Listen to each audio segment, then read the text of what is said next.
대한예수교장로회 백석총회가 김동기 총회장을 포함해 제48회 신임 임원진을 임명했습니다.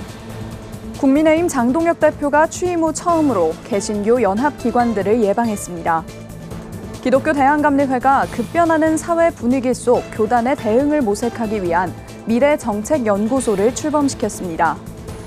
부산 해운대교회가 설립 88주년을 맞아 부산 크리스천 문인협회와 함께 기독문학제를 개최했습니다. 미얀마 양곤 묘와 오클라 빈민가 지역에서는 지난 2021년부터 한국 기독교사들의 사랑 나눔이 이어지고 있습니다.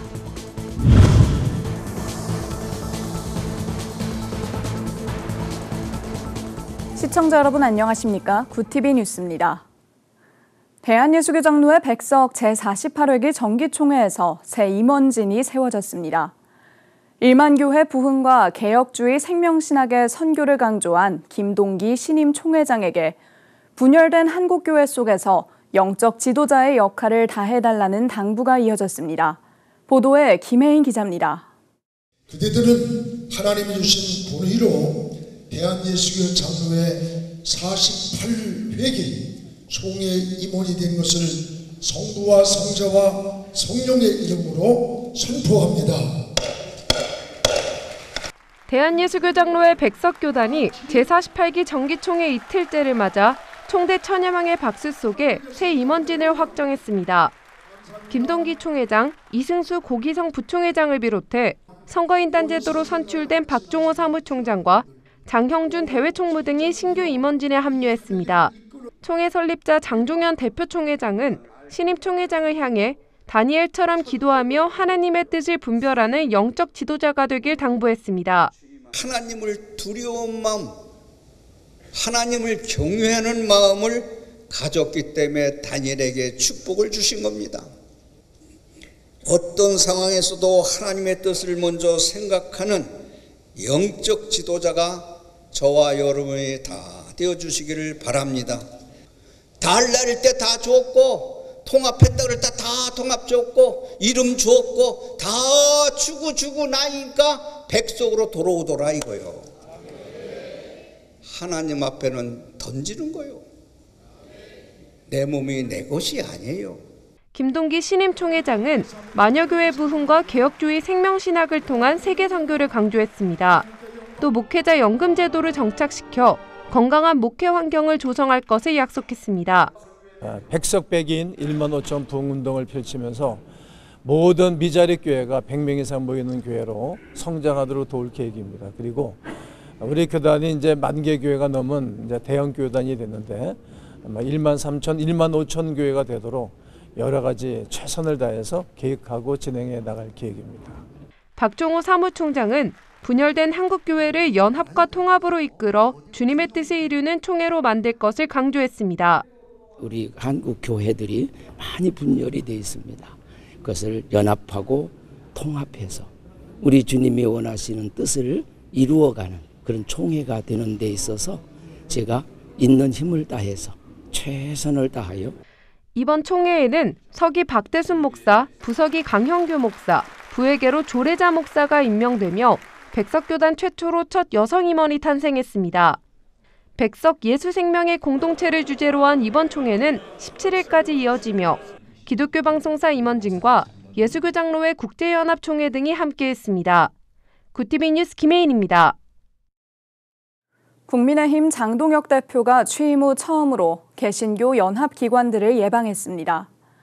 장 대표는 16일 한국교회총연합 김종혁 대표회장을 만나 야당이 유능한 수권 정당으로 국민께 다가가야 하지만 당의 힘만으로는 부족한 부분이 많다며 정부와 여당이 잘못 가는 방향에 대해 교계가 목소리를 내달라고 요청했습니다.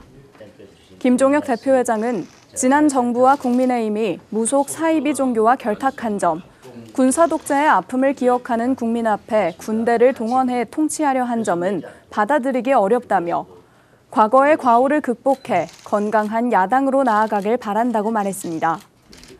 이어 장 대표를 만난 한국기독교교회협의회 김종생 총무는 전두환 정권 당시 계엄 피해자로서 평화적인 계엄은 없다며 국민의힘이 계엄의 강을 건너 권한을 절제하고 사회적 약자를 돌보는 정당이 되길 바란다고 당부했습니다. 빠르게 변화하는 사회 분위기 속에 목회와 선교 현장에도 많은 변화가 요구되고 있는데요. 기독교 대한감리회는 이러한 시대 변화에 대응하기 위해 교단 산하에 전담 기관을 설치하고 미래 정책 연구에 본격적으로 착수했습니다. 권현석 기자의 보도입니다. 기독교 대한감리회가 서울 아펜젤러 세계선교센터에서 감사 예배를 시작으로 감리회 미래정책연구소에 공식 출범을 알렸습니다. 연구소는 급변하는 사회에 대응하고 교단의 미래정책을 수립하는 역할을 전담합니다. 한국감리교회가 시대 속에서 어떤 방향으로 나가야 할지, 사회 속에서 교회는 어떤 목소리를 내야 할지 고민하며 연구할 뿐만 아니라 하나님 나라의 가치를 이 땅에 어떻게 실현해야 할지를 드러내는 영적이면서도 공적인 선언이 바로 오늘 감리교 미래정책연구소의 시작이라. 미래정책연구소 설립은 김정석 감독회장의 후보 시절 대표 공약 중 하나입니다. 교단의 현재를 진단하고 미래정책을 제시하는 싱크탱크를 만들겠다는 목표로 총회 장단기발전위원회 회의와 실행부위원회 의결을 거쳐 최종 확정됐습니다. 연구소는 앞으로 교단 소속 목회자와 평신도를 대상으로 각종 설문조사를 진행합니다. 또 시대 변화에 발맞춘 업무 가이드북을 제작해 각 연회와 지방회에 제공할 계획입니다. 설문조사를 통한 감리회의 다양한 집단, 구성원들을 찾아내고 정체성을 찾아가는 겁니다. 또 다른 하나는 앞으로 10년 내에 감리회가 바뀌어질 구조의 대략의 핸드북을 만드는 겁니다. 이 밖에 교인수 급감에 따른 교회 통폐합 대응 매뉴얼을 마련하고 교단의 오랜 과제로 남아있는 신학대학원 통합 문제도 연구 과제로 다룰 예정입니다. 김 감독회장은 소외된 모든 구성원의 목소리를 담아 정책을 세워갈 것이라며 하나님의 정의를 구현하고 감리회와 한국교회를 바로 세우는 연구소가 되길 기대한다고 밝혔습니다. 구티비 뉴스 권현석입니다. 구티비 부울경본부에서 보내온 소식입니다. 부산 해운대교회가 설립 88주년을 맞아 부산 크리스천 문인협회와 함께 기독문학제를 개최했습니다. 해운대교회는 1912년부터 30여 년간 부산 경남 지역에서 사역한 호주 출신 예원배 선교사를 기념해 1937년 세워졌으며 1938년 경남노회가 신사참배 반대를 의결했던 장소이기도 합니다. 이번 문학제에서는 예수 그리스도와 예원배 선교사를 주제로 100일장 대회가 열렸고 수상자들에게 부산시 교육감 상장과 해운대 구청장 상장 등이 수여됐습니다.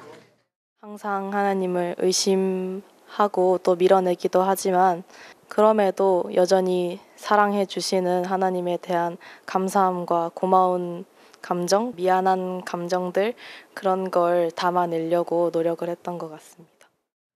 이어진 문학 콘서트에서는 기독교 정신이 담긴 작품 낭독과 작가들과의 교류가 진행됐고 교회는 100일장 출품작을 책자로 제작해 전도 활동 등에 활용할 계획이라고 밝혔습니다. 글로벌 선교방송단 11기 정광수 선교사 기자의 보도입니다. 미얀마 양곤 묘아 오클라 빈민가에서 지난 2021년부터 한국 기독교사들의 사랑 나눔이 이어지고 있습니다. 기독교 신앙과 정신으로 설립된 김천 한일교육재단 소속 한일여중고와 김천예고 교사들이 나눔을 전개하고 있습니다. 기독교사들은 현지 어린이와 청소년들이 학교에 다닐 수 있도록 장학금을 지원하고 있으며 무료로 한국어와 컴퓨터 교육을 받을 수 있도록 뒷받침하고 있습니다. 글로벌 선교방송단 16기 김무창 선교사 기자의 보도입니다. 육군 제5보병사단 상승교회에서 진중 세례식이 진행됐습니다. 여의도 순복음 동탄교회와 여의도 순복음교회 군선교회 목회자들이 함께한 가운데 장병 74명이 세례를 받았습니다. 군선교회 측은 연중 전국 군 부대를 순회하며 세례식과 예배를 이어가고 있으며 오는 10월과 11월에는 수도 기계화사단과 12사단 신변교육대에서 진중 세례식을 진행할 예정입니다. 또 12월에는 해병 2사단에서 성탄절 예배를 드릴 예정입니다. 구티비 호남 전북본부에서 보내온 소식입니다. 군산 개정초등학교가 개교 100주년을 맞아 백년사 디지털 역사관 개관식과 쌍천 이영춘 박사 기념석 제막식을 열었습니다. 인사말에 나선 강임준 군산시장은 군산 고유의 역사와 문화를 지키고 보존하는 일에 군산시도 앞장서겠다고 밝혔고, 기념 행사에서는 한국농촌위생원 이사장 이취임식과 함께 기념석 제막식이 진행됐습니다. 신임 이사장 서종표 목사는 새로운 사명감으로 농촌 복원의 질을 높이며 지역사회 발전에 최선을 다하겠다고 밝혔습니다. 다른 사람을 위하는 쌍천 이영춘 박사님처럼 그렇게 이웃을 내 몸처럼 사랑하고 하나님을 잘 믿고 몸소 그걸 실천할 수 있는 그런 삶을 살면 참 좋겠다 하는 그런 바람입니다.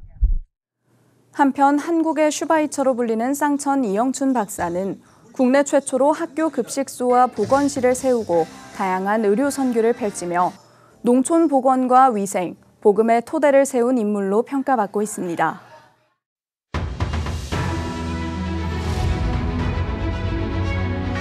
오늘의 이슈 포커스입니다. 김건희 여사 관련 의혹을 수사 중인 민중기 특검팀이 통일교 불법 정치자금 혐의를 영장에 적시했습니다.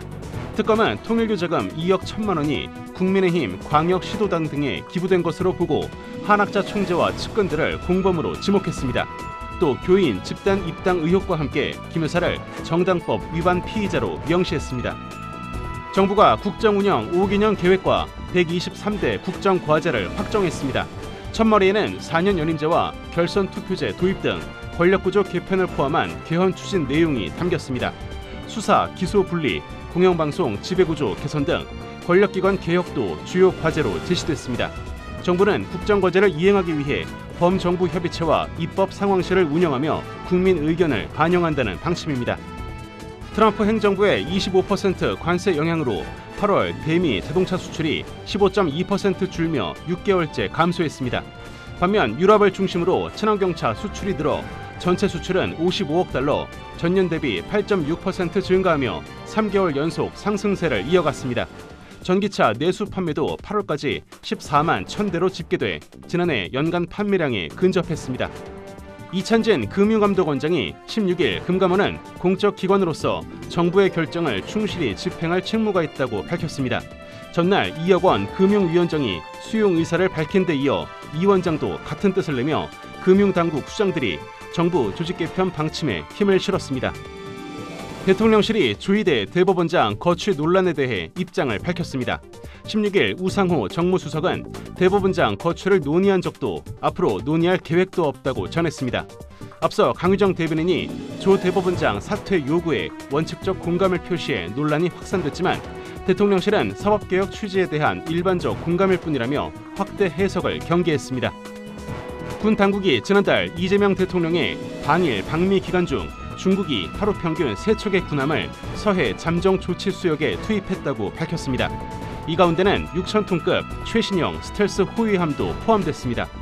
군 당국은 중국이 정상 외교 일정에 맞춰 해상 영향력을 과시한 것으로 보고 있습니다. 전문가들은 남중국해 사례처럼 중국이 서해에서도 내해화를 시도할 수 있다며 외교 군사적 대응이 필요하다고 지적했습니다. 불법 체류자가 범죄를 저질러도 국내에서 처벌을 받지 못한 채 추방되는 사례가 이어지고 있습니다. 지난 4월 음주운전으로 2명을 다치게 한 몽골인 불법 체류자는 열흘 만에 송환됐습니다. 수사기관과 출입국 당국 간 미흡한 공조와 모호한 출입금지 기준이 원인으로 지목됩니다. 전문가들은 이런 구조가 피해자만 남기는 결과를 낳는다며 제도를 개선해야 한다고 촉구했습니다. 올해 1차 학교폭력 실태조사에서 초중고 학생의 2.5%가 피해를 입었다고 답했습니다. 2013년 전수조사 도입 이후 가장 높은 수치입니다.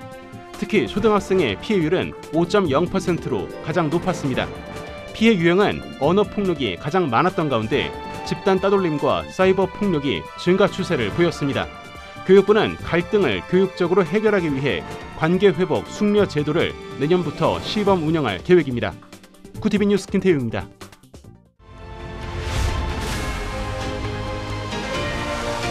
구티비 월드와이드입니다.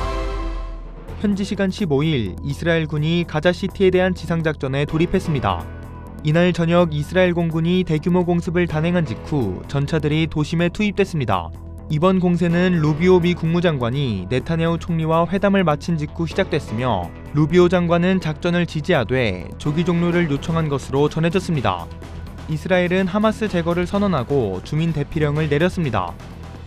올여름 극심한 이상기후로 유럽에 약 70조 원의 피해가 발생했다는 연구 결과가 나왔습니다. 독일 마나임 대학과 유럽중앙은행 연구진은 폭염과 가뭄, 홍수 데이터를 분석해 건물과 농작물 피해뿐 아니라 생산 차질과 인명 피해까지 추산했다고 밝혔습니다. 특히 스페인과 프랑스, 이탈리아가 가장 큰 피해를 본 것으로 나타났으며 연구진은 피해 규모가 오는 2029년까지 약 205조 원에 이를 수 있다고 전망했습니다. 도널드 트럼프 미국 대통령이 범죄 문제를 해결하기 위해 테네시주 멤피스에 주방위군을 투입한다고 발표했습니다. 트럼프 대통령은 주방위군뿐 아니라 연방수사국과 마약단속국 등 연방기관도 참여할 예정이라고 밝혔습니다. 이는 대대적인 범죄 척결과 불법이민 단속 작전을 예고한 것으로 풀이됩니다. 미국과 중국이 스페인 고위급 협상에서 틱톡 처분에 합의했습니다. 틱톡은 중국 모기업을 통한 정보 유출 우려로 안보 문제가 제기돼 왔습니다. 미국은 통제권 확보를 내세웠고 중국은 이번 합의가 양국 이익에 부합한다고 밝혔습니다. 반면 관세와 수출 통제 등 다른 쟁점에서는 이견이 해소되지 않았습니다.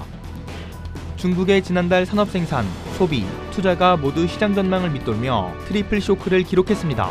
경기 둔화 속에 소비자 물가도 마이너스로 돌아서며 디플레이션 압력이 커지고 있습니다. 전문가들은 내수 부진과 대외 불확실성으로 올해 중국 정부의 5% 성장 목표 달성은 어려울 것이라고 진단했습니다. 중국 당국이 인정을 거부해온 가톨릭 지하주교 2명을 정식 주교로 승인했습니다. 이에 바티칸도 중국이 만든 교구를 승인하며 화답했습니다. 1951년 단교 이후 이어진 대립 속에서 양측 관계가 외교 복원으로 이어지고 있습니다. 아랍권과 이슬람권 정상들이 카타르 도하에서 긴급회의를 열고 이스라엘을 규탄했습니다. 도하에 머물던 하마스 협상단이 이스라엘에 공습을 당한 사건이 계기가 됐습니다. 카타르와 사우디를 포함한 60여 개국 정상들은 공동성명을 통해 이스라엘의 행동을 막기 위한 국제적 조치를 촉구하며 UN 회원 자격 정지를 요구했습니다. 구티비 뉴스 전도원입니다.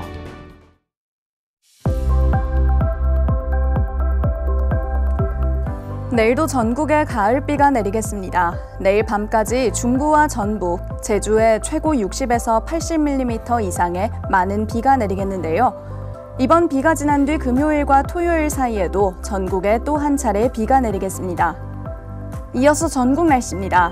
내일 한낮 최고 기온은 서울 25도, 강릉 26도가 예상됩니다. 남부지방의 경우 대구 32도, 광주 30도, 부산은 31도를 보이겠습니다. 날씨였습니다. 예정 백석총회를 통해 김동기 총회장 등 신임 임원진이 확정됐는데요. 정기총회를 거쳐 세워질 각 교단 임원진들이 교회의 분열과 세속화를 넘어 미래 비전과 정책을 제시하길 기대합니다. 또한 한국 사회 속에서 공적 책임을 강화하고 신뢰를 회복하는 개혁적 목소리를 내는 주체가 되길 바랍니다. 이상으로 뉴스를 마칩니다. 시청해주신 여러분 고맙습니다.